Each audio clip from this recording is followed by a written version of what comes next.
Hello viewers and subscribers from around the world. Waiting to happen. Back in 2015, then I was a member of a choir. We had a WhatsApp group where we discuss choir things, songs, then other topics. It was about the time of that presidential election.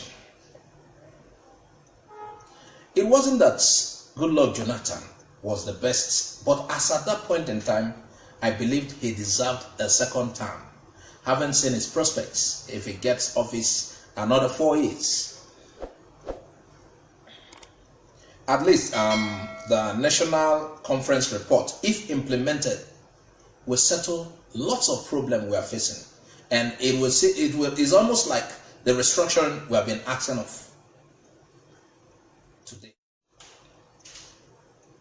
The conference resolved lots of problems Nigeria as a nation was facing.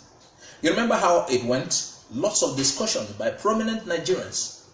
And at the end of the consensus, they came out with a comprehensive report or reports. So I was actually very hopeful things would get more better with it if implemented. This was also about the time Nigeria became Africa's largest economy. So, I had to try to convince anyone I see on the need why Jonathan must continue. I even went to my choir group. I tried to convince them. It was actually where I met one of the highest resistance, convincing Christians. I almost cried because of how I was bashed. It was like the church world, the Christendom in Nigeria wants Jonathan to. They doesn't want Jonathan to continue. They doesn't want Jonathan to continue. You know, Osibanjo, allegedly a pastor, was Buhari's running mate. I'm aware we are in a country, the vice president is weak. The office of the vice president is weak. Very weak. That even the chief of staff of the president is like higher. It is in Nigeria, we had the vice president doesn't live in the presidential villa. He goes to work. Sad indeed. One day, people like Abba Kyari would just lock the vice president out. That was when, it was same season Nigeria was about to exit OIC, Organization of Islamic Countries. You could imagine why Nigeria, a multi-religious country, where none of the two biggest religions can actually claim to have the highest followers. You could imagine why such country will be in OIC, will be registered under OIC, Organization of Islamic Countries. So, Nigeria was to exit because all the while Goodluck Jonathan was there, we have not been paying our dues to the Islamic body. And our membership license was elapsing. Could you imagine an organization you don't benefit, but they only collect money from you for Islamic propagation worldwide? Yet you are not a purely Islamic country. You're not even up to half the Islam. So if Goodluck had continued, even just for 2 years, we certainly would have been deregistered from the OIC. I sold this idea to anyone who cared to listen, but it was as if I was on my own. Then Father Eji Kembaka worsened my plight when he endorsed the APC candidates. It was a huge blow. Christendom in Nigeria minus Southeast and South Christians threw their weight behind Buhari. That's Christendom threw their weight, except Southeast and South Christianity. So the election result afterwards made me sick and dull. I didn't even have the courage to discuss it anywhere. It was the same kind of result that made me lose interest in watching football. That was after the Nations Cup of year 2000. The final at which Nigeria lost to Cameroon. So anytime I noticed what people were discussing, I avoided them for weeks. That was the same feeling I had after that election result. It was so hard for me to get into circles where they are discussing it. I avoid the people. I felt so, it was sickening. Anyway, I have since recovered though, but I want to ask Nigerians, how markets? All who preached that Buhari was a savior to us, that Buhari was from heaven, how are you doing? How markets? Now, Buhari's government has not only failed woefully, but could be regarded as one with the most corrupt politicians on earth. Human rights record, bad. Look at Nigeria's debt crisis. Look at it. He's still borrowing. But my main reason for this video is the attitude of this government towards the church recently. I don't even want to talk about the Villa Chapel closure. That Buhari said he was disturbing his ears. They closed. I don't want to talk about that.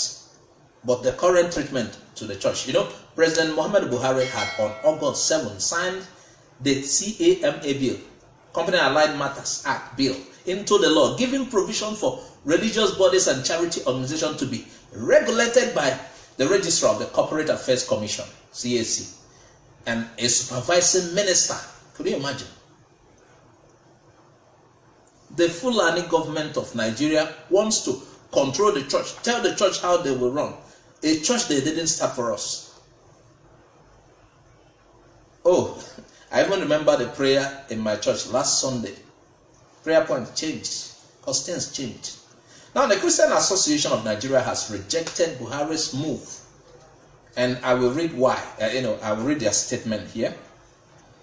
The body cautioned the implementation of the law, arguing it is an invitation to trouble, that the government does not have power to manage such trouble. Can you imagine the animosity? What an antichrist act. The Christian Association of Nigeria advised the government to focus on providing infrastructure and adequate security for the people. Here is the full statement by CAN, Christian Association of Nigeria.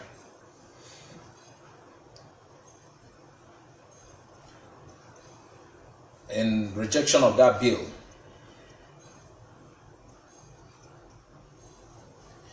the leadership of the Christian Association of Nigeria, CAN, rejects outright the Companies and Allied Matters Act 2020 that was assented to by President Muhammad Buhari recently.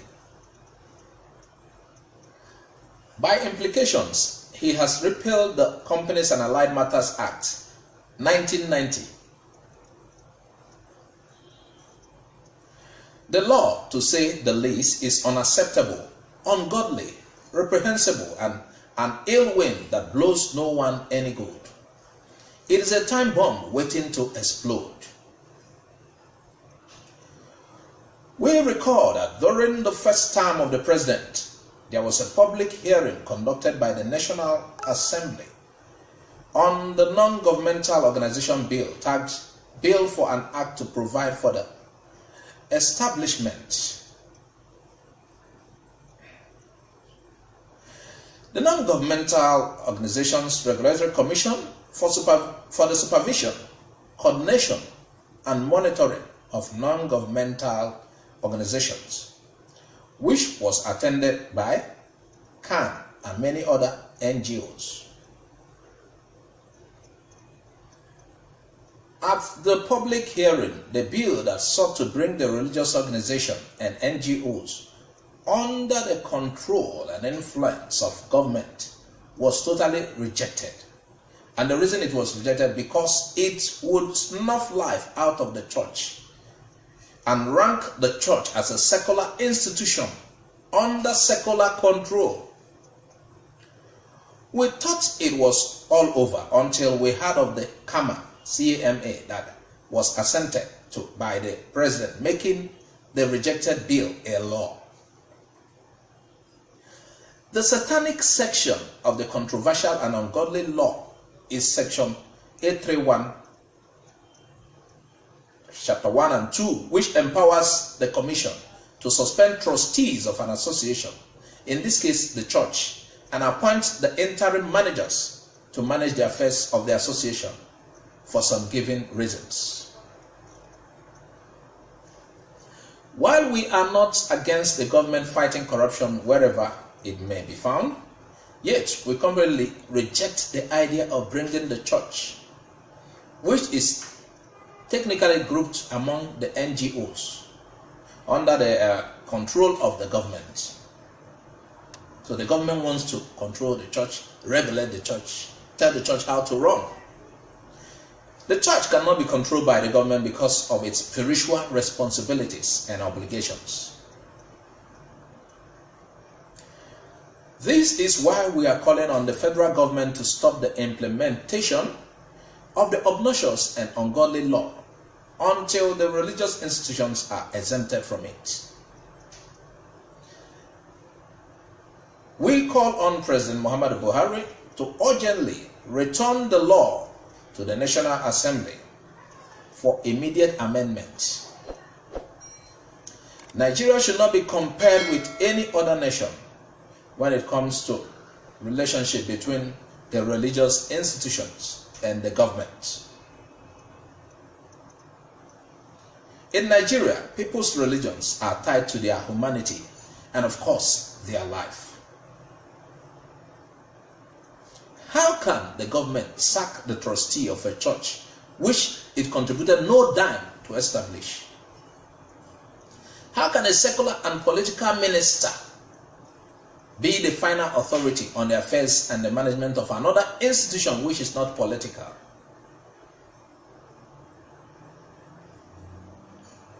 For example, how can a non-Christian head of government, a non-Christian head of government ministry be the one to determine the running of the church?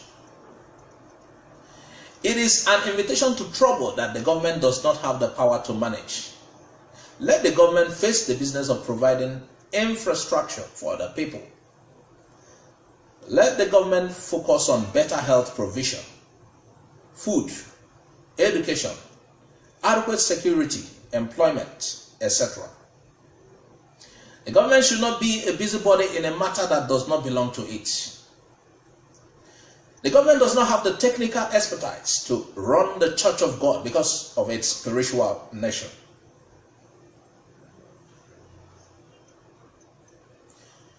If the government is bent on imposing a law on us, which the entire church in Nigeria is against, then they have declared a war on Christianity, and the agenda to destroy the church, which I have spoken against before, now is coming to open more clearly. If you cannot give us a good amenities of life, we will not allow you to take away our liberty to worship our Maker. What good thing again will you not take away from the people in the name of being in power? Are we not running a democracy which is a government of the people, by the people, and for the people? Is this not gradually becoming a dictatorship? Or what was the essence of the public hearing you called us to when you had made up your mind not to consider the position of Christians at all, which we presented during the public hearing?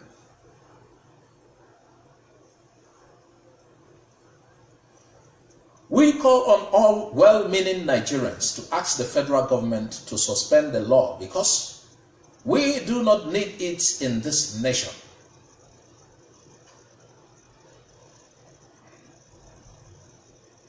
As you can see, it is the turn of the church to face the heat of this terrible government, because there's no gainsaying that this antichrist law by Buhari's government is targeted at the church. It's an antichrist law. Well, I would like to leave us with this, because the church was part of the problem actually. The church was part of installing this government. You invited Satan into the church, and now he wants to be the pastor and choir master. The church took part in politics as a body, and that is very sad. It should have been an individual thing, but the body allowed itself to be used. We were emotional. Yes, Osibanjo was a vice president. Let's support them. Now, even if the church as a whole body decides to throw their weight behind a particular party, they should do so based on which party favors the church. That is how it should have been. But you were carried away emotionally, and you have seen the results. Please, viewers, tell us what you think. It's a worrisome situation. It's a worrisome situation. It's just like helping a dog to cross to the other side of the water, and the bridge. Help the dog through the bridge to cross. After helping the dog bites you. That is the situation we find ourselves now. The church, next time, is an advice.